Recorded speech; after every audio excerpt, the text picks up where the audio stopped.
Ayan, nakakantuhan ko ng mga kapatid. Sliding door ang ilagay dito.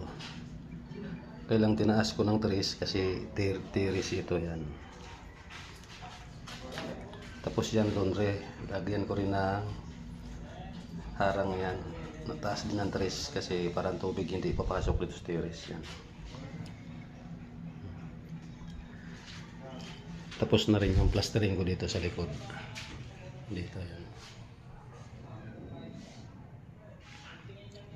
Bukas baklasin ko na tong scaffolding nito sa ilalim.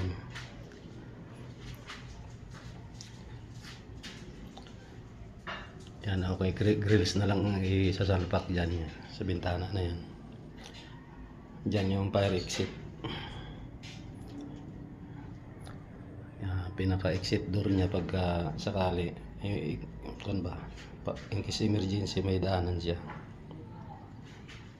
Bye bye, good afternoon.